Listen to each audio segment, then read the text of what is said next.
근심과 고민에 빠져있던 한 성도님께서 인생은 문제집 같아요, 이렇게 말을 해서 격하게 공감하고 한바탕 웃었던 적이 있습니다.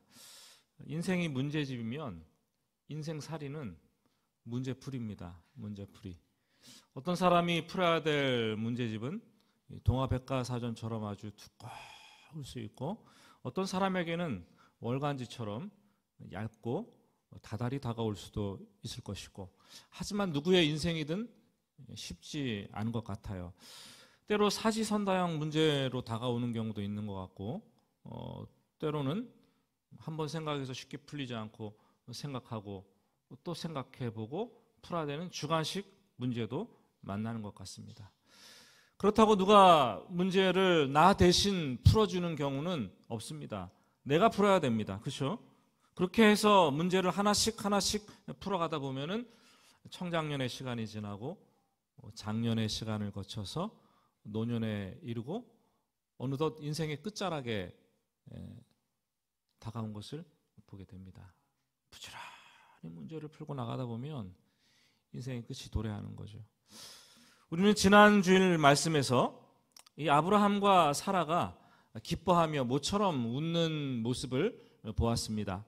그들은 아무리 애를 써도 오랫동안 풀리지 않았던 어려운 문제, 그 문제를 하나님께서 말씀하신 대로 하나님의 시기에 하나님의 방법대로 풀어주셨기 때문입니다. 아브라함은 100세에 기적 같은 아들을 얻은 것이죠. 그들은 미소, 작은 웃음도 아니고 중소, 보통 웃음도 아니고 파한대소, 얼굴이 찢어질 것만 같은 큰 웃음을 웃으며 마음껏 즐거워했습니다. 주변 사람들도 내일처럼 모두가 다 기뻐해 주었습니다. 야, 이제 다 끝났다. 야, 이제 모든 문제가 다 해결됐어. 이제는 꽃길만 걸어갈 거야. 그렇게 생각했겠죠. 오늘 말씀에서는 그렇게 기뻐하며 살아가던 아브라함의 가정에 또다시 예상치 못했던 문제, 난제가 찾아오는 것을 우리는 보게 됩니다. 8절 말씀이죠. 8절을 보시면 아이가 자라매 떡을 떼고 이삭이 젖을 떼고 이삭이 젖을 떼는 날에 아브라함이 큰 잔치를 베풀었더라. 이 과거 의학이 덜 발달된 그런 시대에서는 아이가 태어나면 석 달을 넘기기 힘들었습니다. 버거웠어요. 설사 100일이 지났더라도 1년이 돌이 돌아올 때까지 수많은 생사 고비를 넘겨야 했죠. 그래서 아이가 100일이 되면 안도의 한숨을 쉬면서 호적에 올리고 또 1년을 넘기면 이웃을 불러서 돌잔치를 크게 했습니다. 요즘은 100일은 아예 하지 않는 것 같고, 돌잔치를 해도 했는지 모르는지 그냥 소리 소문 없이 그냥 다 하시고 지나가는데, 돌잔치는 그런 의미였습니다. 유대인들은 아이가 태어나서 자라다가 3, 4살이 되면 보통 그때 젖을 뗐어요. 그리고 이제 이 아이가 살게 되었구나 생각하고 주민들을 불러 모아서 큰 잔치를 베풀었죠. 지금 젖을 뗀 이삭의 나이는 그래서 한 유대인의 관습에 따라 한 3살 내지 4살 정도 되었을 것이라고 추측을 하고, 아브라함과 사라는 기뻐하며 아주 큰 잔치를 베풀게 됩니다. 그런데 바로 그날 생각지도 못했던 놀라운 큰 사건이 터지고 맙니다. 사라가 본즉 아브라함의 아들, 애굽 여인 하갈의 아들 이삭을 놀리는지라. 애굽 여인 하갈의 아들 이스마엘이 어린 이삭을 놀리고 있는 겁니다. 이삭이 젖을 떼고 큰 잔치를 베푸는데 웃지 못하는 두 사람이 있었어요. 바로 애굽 여인 아브라함의 첩이었던 하갈과 그의 아들이었던 서자 이스마엘이었습니다. 하갈은 사라의 여종으로 아브라함이 86세가 되었을 때 아브라함의 시바지 여인이 되었습니다. 그리고 아들 이스마엘을 낳았죠. 이스마엘은 비록 서자였지만 그래도 아브라함이 100세가 될 때까지 14년 동안은 아버지의 사랑을 아주 복 받으면서 물심양면 귀하게 사랑을 독차지하며 자랐습니다. 근데 14년이 지나고 아브라함이 100세가 되었을 때 적자였던 아들 이삭이 태어났습니다. 그리고 3, 4년이 지나서 이삭이 젖을 뗄 때 이스마엘은 적어도 몇 살이에요? 그러니까 17 내지 18살. 지금 우리 시대로 따지면 고등학교 2학년 내지 고3 정도, 청소년 정도 되었을 것 같아요. 이 서자였던 이스마엘과 첩이었던 하갈은 이 사라의 몸에서 태어난 적자 이삭을 기뻐할 수가 없었습니다. 아버지의 사랑을 모두가 다 빼앗겼고 자기의 상속권마저도 다 잃어버리게 되었다는 것을 비로소 그날 깨닫게 되었습니다. 얼마나 분하고 얼마나 미워하고 얼마나 원통 터졌을까요? 그놈 저놈 이삭만 태어나지 않았으면, 정말 저놈 이삭만 사라졌으면, 저 녀석을. 질투와 미움의 화신이 되어서 어린 이삭을 괴롭히는 거죠. 우리 교회도 아이들을 보통 하나 둘 키우시는 분들이 많은데, 보통 엄마들이 둘을 키우면서 하소연하는 얘기들이 있습니다. 둘째 아이를 낳았는데 첫째 아이가 동생을 어찌나 미워하든지 자나깨나 해코지를 한다. 이런 가정들이 종종 있습니다. 그 이유가 무엇일까요? 이유가 뭐예요? 그동안 독차지해왔던 엄마의 사랑을 다 빼앗겼다고 생각하기 때문에, 상대적으로 엄마가 사랑 안 하는 거 아니잖아요. 근데 상대적으로 이 박탈감을 느끼기 때문이라는 거죠. 그래서 엄마의 관심을 다시 끌기 위해서 마치 어린 동생 아기처럼 뭐를 해요? 어릿광을 피우는 거죠. 얘가 왜 이래? 이러잖아요. 그 때로는 엄마가 안 볼 때 돌변해갖고 뭐 해요, 이거? 아예 눈을 이렇게 찌르는 거 아닙니까? 눈을 찌르는 거예요. 좀 더 심하면 엎어놓고 아예 박치기를 하고 아이들이 그러더라고요. 첫째 아이는 동생이 태어나는 그 순간부터 미움과 질투의 화신이 되는 경우가 종종 있습니다. 이때 문제를 어떻게 해결합니까? 대부분의 부모들은 이렇게 얘기를 합니다. 야, 큰아이 보고, 야, 네가 첫째니까 동생에게 잘해주고 네가 양보해야 돼. 이 말을 평생 하잖아요, 첫째에게는. 심지어 어떤 부모님들, 특히 아버지들은 화가 나가지고 너도 한번 똑같이 당해봐라 하고 동생에게 한 일을 아예 큰아이에게 되갚아주는 그런 부모도 계시더라고요.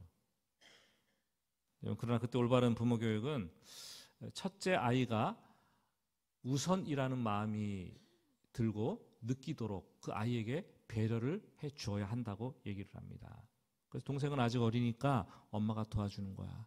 너는 동생보다 똑똑하고 너는 힘이 세니까 엄마랑 같이 동생을 도와주지 않겠니? 세워주는 거죠.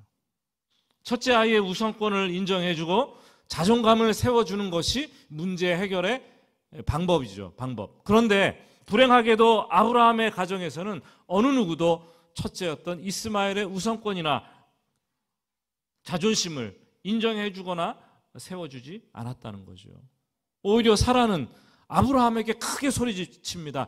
이 여종과 그 아들을 내쫓으라. 이 종의 아들은 내 아들 이삭과 함께 기업을 얻지 못하리라. 영어 성경은 내쫓으라는 말을 cast out, 던져버려라. 어떤 영어 성경은 drive out, 몰아내서 강제로 추방시켜버려라. 이런 단어를 쓰고 있다는 거죠. 본문을 묵상하면서 그런 생각이 들었어요. 아니 17살짜리 18살짜리 애가 어린 동생을 그냥 놀렸다고 해서 그것 하나 가지고 뭐 이렇게 화를 내고 쫓아내라고 할 필요가 있겠는가. 지금 우리가 보는 한글 성경 개역 개정판은 구절을 그냥 놀리는지라라고 얘기를 했지만, 이전 한글 개역 성경은 희롱하는지라라고 되어 있어요. 희롱했다고 되어 있습니다. 그래서 조금 더 원문 성경을 살펴보니까 히브리어에는 차하크라는 단어가 쓰였는데 성경에 종종 쓰이는 단어입니다. 근데 대표적으로 창세기 39장을 보니까 요셉이 애굽으로 팔려갑니다. 종이 되었어요. 보디발 장관의 집에. 근데 그 보디발 장관의 아내가 날마다 이 동침하자고 성적 관계를 맺자고 유혹을 하는 겁니다. 그래서 어느 날 옷깃을 잡고 늘어지길래 뿌리치고 도망을 하죠. 그랬더니 이 여인이 남편이 돌아왔을 때에 이런 얘기를 하잖아요. 당신이 데려온 히브리 그 종이 나를 희롱하였으므로 내가 소리 질렀는데 그 종이 도망쳤습니다. 여기서 희롱하다라는 단어가 차크로 쓰였습니다. 이 차크는 성적으로 희롱하는 것, 성적으로 학대하는 것, 그것을 표현하는 단어입니다. 모세가 시내산에 올라갔습니다. 아무리 기다려도 이스라엘 백성들은 모세가 오지 않습니다. 그래서 손에 금가락지 귀고리를 다 빼어들고 금송아지를 만들었습니다. 출애굽기 32장의 얘기죠. 그들은 그 앞에서 먹고 마시면서 이 광란적으로 이 춤을 춥니다. 성경은 뛰어놀았다고 표현을 했습니다. 성적으로 음란하게 행동하면서 그 앞에서 춤을 추고 뛰어노는 것이에요. 그래서 뛰어놀았다라는 말이 또 차크로 쓰였습니다. 그러니까 어린 3, 4살짜리 이삭을 이 청소년이었던 이 이스마엘이 그냥 이렇게 놀린 것이 아니라 단순히 그냥 약을 올리고 이렇게 해코지를 한 것이 아니라 성적으로 광적으로 성적 희롱을 하며 성적 학대까지 한 것으로도 볼 수가 있습니다. 제가 주석책을 보니까 어떤 학자는 그렇게 해석하더라고요. 이 이스마엘이 어린 이삭을 성적 불구로 만들어서 이 후사를 잊게 하지 못함으로 아브라함의 기업을 자기가 이으려고 했다. 과장된 해석인지 모르겠어요. 그렇지만 충분히 그럴 여지가 있다라는 생각이 됩니다. 왜냐하면 사라가 이 종의 아들이 내 아들 이삭과 함께 기업을 얻지 못하리라 한 것으로 볼 때 추측을 할 수가 있습니다. 여러분, 이 일을 바라볼 때 아브라함의 마음은 어떻을까요? 11절은 아브라함이 그의 아들로 말미암아 그 일이 매우 근심이 되었더니. 여러분의 집안에 갈등이나 어떤 문제, 근심이 있을 때 그 문제를 주로 누가 해결하십니까? 남편이 해결하십니까? 아내가 해결하십니까? 남편이 해결해야 돼요. 아빠가 해결해야 되는 거죠. 자식이 둘이 치고받고 막 싸우는데 너네 둘이 알아서 해라. 여보, 당신이 좀 집에 있으면서 해결을 하지.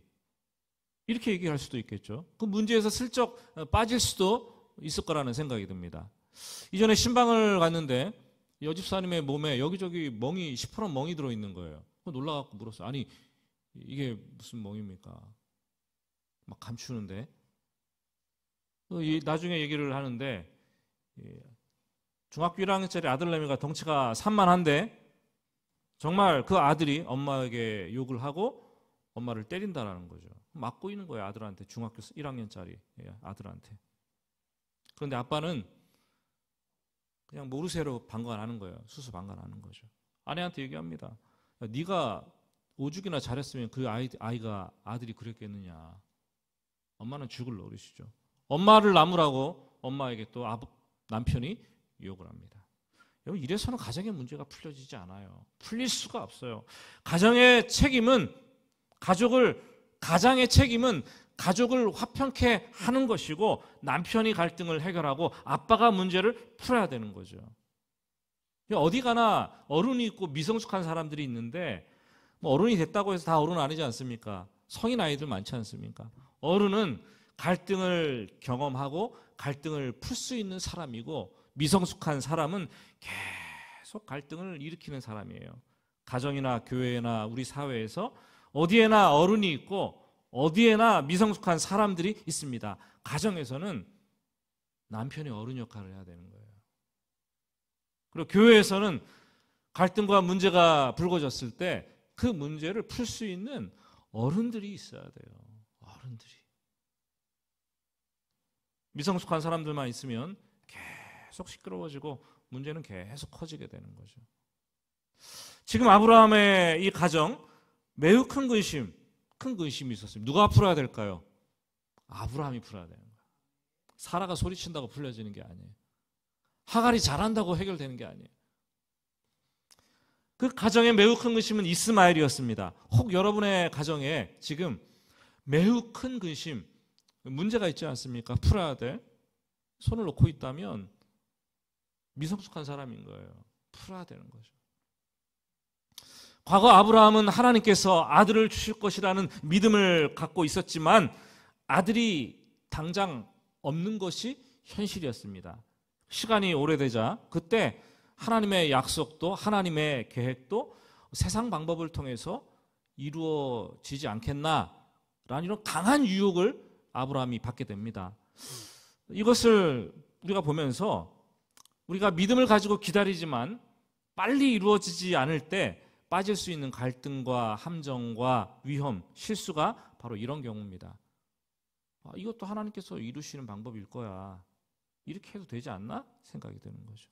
그래서 하나님의 뜻을 이룬다는 명목하에 세상의 방법과 세상의 관행을 아브라함이 따랐습니다. 종 엘리에셀을 후사로, 후계자로 삼으려고 했고, 그리고 여종 하갈을 취해서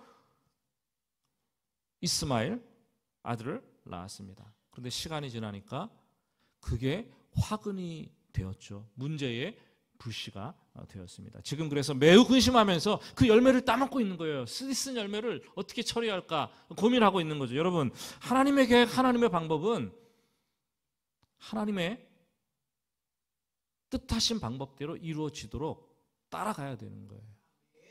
그렇지 않고 우리가 하나님께서 이렇게 해서 이렇게 하나님의 뜻을 이루어드리면 되지 하면 그때는 괜찮아요. 근데 시간이 가면 그게 불씨가 되고 화근되어서 나중에 어려움이 닥쳐진다라는 거죠. 그렇게 해야지 나중에 불필요한 문제, 불필요한 갈등, 불필요한 근심 초래하지 않을 수가 있게 되는 것입니다. 이번에도 하나님께서 아브라함을 찾아오셔서 문제를 풀어주십니다. 12절이죠. 우리 12절 말씀은 함께 같이 읽어보겠습니다. 하나님이 아브라함에게 이르시되 내 아이나 내 여종으로 말미암아 근심하지 말고 사라가 내게 이른 말을 다 들으라. 이삭에게서 나는 자라야 내 씨라 부를 것임이니라. 아브라함이 그랬을 거예요. 과거에도 기적적으로 문제를 풀어주신 하나님께서 이번에도 예상치 못했던 기적적인 방법으로 문제를 풀어주지 않을까 기대를 했지만 하나님의 대답은 단호하고 하나님의 대답은 분명했습니다. 사라의 말을 들어라. 듣고 내쫓아라. 참 어려운 답을 하나님께서 주십니다.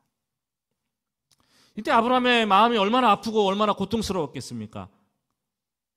14년간 그래도 이 애지중지 안고서 사랑을 주고 또 애굽 여인 그 하갈은 젊고 아름다운 여인이 아니었겠습니까?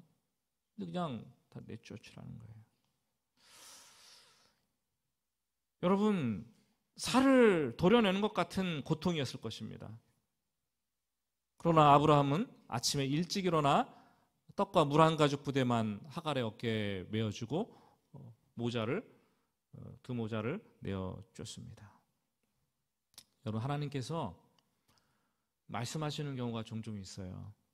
과거의 잘못으로 생긴 이 결과물, 그걸 떼어내라 말씀하실 때가 있습니다. 떼어내라. 그럼 얼마나 그게 어려운 일인지 모릅니다. 사람들은 예수를 믿어도 그냥 옛 사람을 데리고 살고 싶어 하는 거죠. 신앙생활을 해도 옛 행실을 그냥 똑같이 가지고 신앙생활을 하고 싶어 합니다. 그것 때문에 신앙생활이 어렵고 힘들죠. 갈등이 계속 일어나는 거죠. 그것 때문에 매우 큰 근심이 찾아오는 거죠. 하지만 내려놓지 못해요. 왜요? 그건 내려놓으면 내가 죽을 것 같기 때문에 내려놓기 힘듭니다. 너무 고통스러운 일이죠. 그러나 오늘 말씀에서 하나님은 분명하게 아주 단호하게 말씀을 하십니다. Cast out, drive out. 던져버려라. 그냥 끊어서 그냥 추방해버려라. 고통스러워도 그것만이 네가 살 길이다. 말씀하시죠. 이 아브라함이 일찍이 일어납니다. 일찍이 일어나서 하갈의 어깨에 물 가죽 부대를 한 푸대, 얼마나 될까요? 그 가죽 부대가 메워주고 떠나보냅니다. 성경에서 일찍이라는 단어가 쓰일 때는 그 인물이 일어나서 하나님께 새벽 기도했다라는 것으로 봐도 무방합니다. 어려운 결정을 해야 하는 그 순간마다 새벽에 아브라함이 일어났는데 이날 아침에도 일찍 일어나서 하나님께 기도하면서 고통스러운 가운데 그 일을 시작하는 거죠. 15절부터 19절까지는 집에서 쫓겨난 하갈과 이스마엘 모자가 어디로 갈지 몰라서 브엘세바 광야에서 헤매다 둘이 물이 떨어져서 둘이 기진맥진해서 죽어가고 있는 상황을 그려주고 있습니다. 급기야 하갈은 이 이스마엘을 관목 숲을 더미에 이렇게 누입니다. 그리고 화살 한바탕 이 거리에서 만큼 떨어집니다. 화살 한바탕 거리는 화살을 쏘았을 때 관역에 맞출 수 있는 거리. 그러니까 궁수들은 보통 300m 정도, 가장 길면 300m라고 얘기합니다. 그 거리 안에서 눈으로 확인할 수, 아들을 확인하면서 떨어져서 대성통곡하며 우는 거예요. 그 눈물은 이제까지 살아온 그 한 맺힌 서름이 다 들어있는 눈물이었을 것이고, 그 눈물은 아들의 죽음에 대한 두려움이 가득한 눈물, 그 서러움과 이 두려움이 번복되어서 우는데 그 여인의 울음소리가 브엘세바 광야의 숲에 쩌렁쩌렁 울려 퍼지는 거죠. 이렇게 울어보신 적 있습니까? 아들에게 들키지 않기 위해서 울어보신 적 있습니까? 남편에게 보여주고 싶지 않아서 우신 적 있습니까? 아내에게 감추고 싶어서 멀리 떨어져서 우신 적 있으십니까?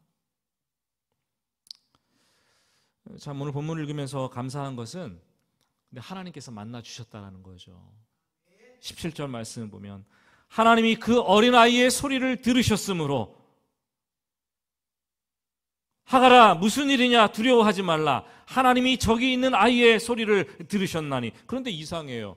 아이는 기력이 떨어져서 죽어가면서 누워있는데 분명히 엄마가 화살 한바탕 거리에 떨어져서 울며 못 살겠다고 소리치며 통곡을 했는데 하나님은 내가 저기 있는 저 어린아이의 소리를 들었다 말씀하시는 거죠. 여러분 이해가 되십니까? 내가 저기 있는 저 어린아이의 소리를 들었다. 이 말씀 보면서 고민을 했어요. 우는 사람은 엄마였는데 왜 아이의 소리를 하나님께서 들으시는 것인가? 혹 여러분의 자녀들이 고통받고 있습니까? 저는 오늘 말씀에 근거해서 확신 있게 말씀을 드립니다. 어머니의 눈물, 어머니의 통곡, 어머니의 기도로 자식을 살리는 것입니다. 여러분은 그렇게 살아왔어요. 예수 믿는 분들은. 우리 가정에는 기도할 것들이 많아요. 우리 가정에는 자식을 위해서 기도할 것들이 너무나 많습니다. 우리 교회가 참 본당이 춥습니다. 그래서 겨울이 되면은 새벽 기도하기 많이 힘들어요. 전 겨울에 새벽 기도 교회 와서 하시는 분 대단하다는 생각을 하게 되는데 교회 본당이 너무 춥습니다.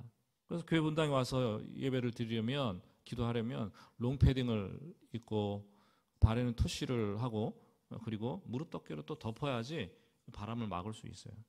새벽에 교회 오려면 중무장을 하고 또 새벽 기도 끝나고 집에 가서 옷을 벗는데 한참 옷을 벗어야지 옷이 벗겨져. 하지만 이제 날씨가 여러분 따뜻해졌습니다. 교회에서 이른 새벽에 기도하기 좋은 계절이 되었어요. 겨우내 쌓였던 게으름 좀 떨쳐버립시다. 떨쳐버리고 일찍 일어나서 아버지의 기도로 좀 가정을 살리고 어머니의 기도로 자식들을 살려낼 수 있기를 예수님의 이름으로 축복합니다. 이 19절 말씀을 보시면 하나님은 우는 하갈의 소리를 들으시고 하나님이 하갈의 눈을 밝혀서 샘을 발견하게 하십니다. 가죽 부대에 그 샘물에 물을 가득 채워다가 그 아이에게 마시게 하고 삽니다. 사실 하갈이 물이 없어서 목말라 죽으려고 했던 그곳, 이 부엘세바의 뜻은 맹세의 샘이다. 7개의 샘이다. 뭐 이런 의미를 가지고 있었습니다. 그처럼 그곳에는 우물이 있었고 우물샘들이 많은 곳이었어요. 하지만 보통 유목민들이 샘을 발견하게 되면은 자기 혼자 독차지하기 위해서 그 우물을 이렇게 위장해서 덮어두지 않습니까? 보이지 않는 거죠. 그런데 하갈이 하나님께 울며 대성통곡했더니 하나님께서 하갈의 눈을 밝혀주시는데 그 샘물이 어디 있나를 보여주시는 거죠. 감추어진 우물이 눈에 들어올 수 있도록 하나님께서 해주셨다라는 거예요. 여러분, 신앙은 눈을 떠서 못 보던 것을 보는 사건입니다. 그게 신앙생활이에요. 기도하면 영안의 눈이 열려지는 거죠. 못 보게 되는 것을 보게 되는 거죠. 기도의 응답은 멀리 있는 것이 아니라 하나님께서 감추어둔 것을 열어서 보여주실 때 그것을 보는 것이 기도의 응답입니다. 우리가 간절히 울며 기도할 때 하나님은 우리의 눈을 밝히셔서 그것들을 보게 하시는 거죠. 보게 하십니다. 그래서 기도하는 사람은 앞으로 내 인생에 어떤 일들이 펼쳐질 것인가, 가정에 어떤 일들이 있을 것인가 볼 수 있는 거예요. 하나님께서 보여주시니까. 지금은 어둡지만 낭망하지 않고 밝은 미래를 보게 되는 거죠. 하나님은 그 하갈에게 장차 너의 아들이 커서 장성해서 큰 민족을 이룰 것이다. 미래를 보여주는 거예요. 미래까지. 그리고 하나님께서 이스마엘과 함께 하셔서 장성하여 광야에 거주하며 활 쏘는 자가 되었다라고 얘기를 하고 있습니다. 이런 말씀을 맺습니다. 우리 인생이나 가정, 아브라함과 같을 수 있고 하갈과 같을 수도 있다고 생각을 합니다. 내가 뜻하지 않았지만 그냥 이렇게 운명처럼 흘러옵니다. 지금까지 그냥 이렇게 흘러와서 살 수도 있습니다. 때로는 중간에 웃음꽃이 활짝 피었지만 그 다음에 웃음 뒤에 매우 큰 근심이 찾아올 수도 있습니다. 또 어떤 사람들은 지금 풀기 힘든 난제에 부딪혀서 고통스러워하고 있을 수도 있습니다. 그것이 나의 과거 실수나 나의 과거 잘못 때문에 비롯된 것일 수도 있고, 그래서 후에 막급할 수도 있습니다. 지금 하갈처럼 인생을 포기하고 광야를 헤매며 돌아다닐 수도 있습니다. 인생의 광야길에서 자식 때문에 두려워서 목 놓아 울부짖으며 통곡할 수도 있습니다. 그때 하나님은 너의 인생 궤도를 수정해라 말씀해 주시는 거죠. 단호하고 분명하게 말씀하십니다. 우리는 그래서 아브라함처럼 일찍이 일어나서 기도하며 순종하는 것처럼 아브라함처럼 받아들여야 되는 거죠. 그래야지 난제가 풀리고 축복의 문이 열리고 미래가 보이는 거죠. 여러분, 하나님께서 보여주시고 깨닫게 하시는데 그냥 있으면 안 돼요. 받아들여야 돼요. 궤도를 수정해야 돼요. 우리가 인생의 광야에서 대성통곡하실 때, 하고 있을 때 그런 생각이 들죠. 하나님께서 나를 기억이나 하고 계실까? 하나님께서 나를 돌보시기나 하실까? 여종 하갈이 그런 생각이 들었을 것입니다. 그렇지만 하나님은 하나님의 관심으로부터 변방에 있다고 생각되는 그런 사람들까지 다 돌보시는 하나님이십니다. 하나님은 언제나 나를 돌보시고 하나님을 향해서 기도하면은 부르짖으면 하나님은 들으십니다. 여종 하갈과 서자 이스마엘이 아브라함이나 사라나 이삭이나 그 믿음의 족장들처럼 비교할 수 없는 하찮은 존재라고 생각이 되잖아요. 그런데 하나님은 들어주시고 관심을 기울이시고 돌보십니다. 오늘 성경을 보다 보니까 그냥 하갈의 아들이 이름이 이스마엘인데 이스마엘이라고 좀 쓰면 좋은데 이스마엘이라고 쓰지 않는 거예요. 그냥 그 아이 무명으로 기록을 하고 있는 거죠. 그렇지만 하나님은 통곡하고 부르짖을 때 그 아이의 미래까지도 책임져 주십니다. 처음으로 돌아가서, 인생은 문제집이에요. 인생살이는 문제풀이입니다. 그 문제를 풀어갈 때 우리가 하나님께 주도권을 내어드립시다. 그리고 웃음 뒤에 또 큰 근심이 찾아오더라도 낙심하지 말고 하나님과 함께 그 문제를 풀어갈 수 있기를 예수님의 이름으로 축복합니다. 우리 같이 찬송하고 기도하겠습니다.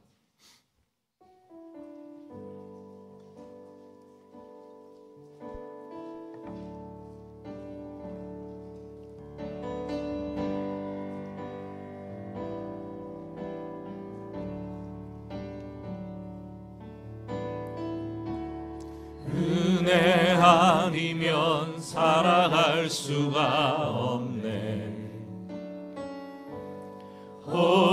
오름마저도 다 주의 것이니 세상 평안과 위로 내겐 없어도 예수, 오직 예수. 다시 한번, 은혜 아니면 살아갈 수가 없네. 은혜 아니 아니면 살아갈 수가 없네. 호흡마저도 다 주의 것이니 세상 평안과 위로 내겐 없어도 예수, 오직 예수뿐. 크신 계획 다 볼 수도 없고 알 수도 없지만 크신 계획 다 볼 수도 없고 작은 고난에 지쳐도 주께 묶인 나의 모든 삶 버티고 견디게 하시네.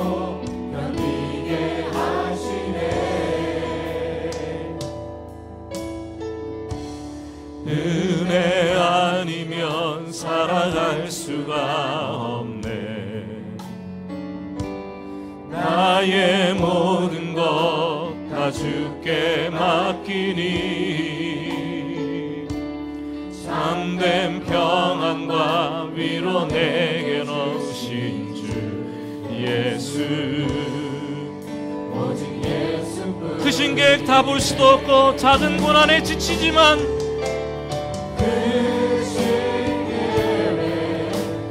볼 수도 없고 작은 고난에 지쳐도 주께 묶인 나의 모든 삶 버티고 견디게 하시네. 은혜 아니면 살 수 없는 인생, 아니면 살아갈 수가 없네. 나의 모든 것 다 주께 맡기니 참된 평안과 위로 내게 오신 주 예수, 오직 예수뿐이네. 우리 같이 기도합니다. 하나님, 인생살이가 지나가고 있는데 인생 난제에 부딪혀서 문제만 풀다가 인생 다 끝나는 것은 아닌가 두렵습니다. 인생이 주는 난제, 매우 큰 근심 앞에서 어디로 가야 할지 모르는 광야에서 하나님 말씀하여 주시고 영안의 눈을 떠서 밝은 미래를 볼 수 있도록 주님 도와주시옵소서.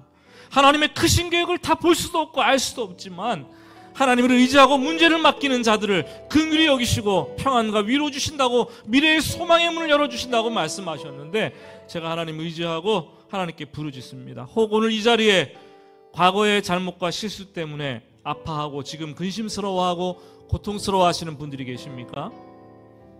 하나님 말씀 붙잡고 기도하며 끊어버릴 것들, 끊어버릴 수 있는 단호한 용기 달라고 기도합시다.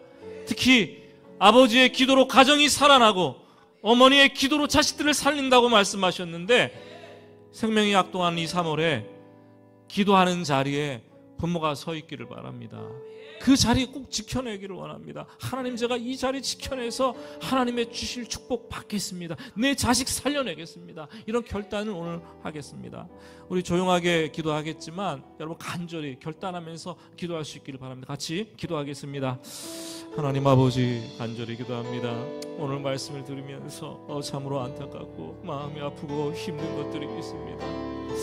아버지 하나님, 그러나 아버지 하나님, 어떻게 자녀의 문제를 풀어나가야 될지, 어떻게 가정의 고통의 문제를 풀어나가야 될지 아버지 하나님 매우 큰 근심을 가지고 하나님 앞에 매달리며 울고 떠옵니다. 하나님, 우리가 내 힘으로 풀려고 할 때에는 인간적인 방법과 생각과 계획밖에 들지 않았기에 그렇게 했는데 이제 아버지님 하나님을 의지하게 하시고 하나님의 개입의 손길을 기다리게 하시며 하나님의 방법으로 풀어갈 수 있도록 도와주시옵소서. 일찍이 일어나서 기도하게 하시며 기도할 때 하나님 말씀하신 대로 순종하는 그 믿음을 허락하여 주셔서 옛사람, 옛 행실, 잘못된 것들을 끊어버릴 때에 과감한 용기와 단호한 결단을 할 수 있도록 주님 인도해 주시기를 간절히 원하고 간절히 원합니다. 아버지 하나님, 아버지의 기도로 가정이 살아나고 어머니의 기도로 아버지 하나님 자식들이 살아나는데 우리가 기도하지 않아서 우리 가정이 이렇게 힘든 것은 아닙니까? 우리 자식들이 이렇게 회복되지 않는 것은 아닙니까? 하나님, 그 기도의 자리에 서길 원합니다.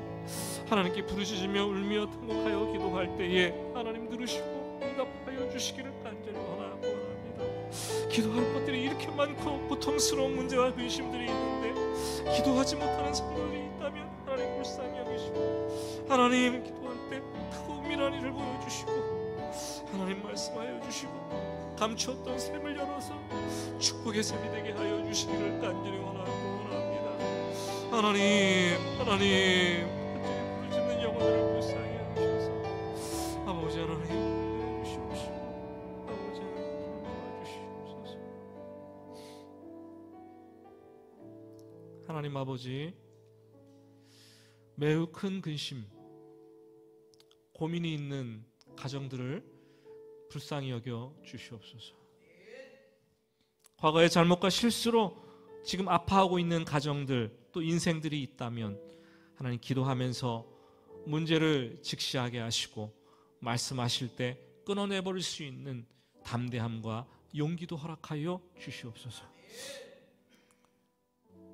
우리 가정이 이렇게 힘들고 자식들이 이렇게 살아나지 않는 이유는 아버지와 어머니가 기도하지 않아서 아니겠습니까? 하나님, 아버지가 기도 자리에 서서 가정을 살려내게 하시고 어머니가 기도 자리에 서서 죽어가는 자식들에게 생명을 불어넣을 수 있도록 축복하여 주시옵소서. 오늘 3월에 첫 주일 예배를 드리면서 다시 한번 결단하고 또 결단하오니 하나님과 더 가까워지며 친밀한 기도 생활로 미래의 문이 열려지고 소망의 문이 열려지는 것을 경험할 수 있도록 인도하여 주시옵소서. 예수님의 이름으로 기도드립니다. 아멘.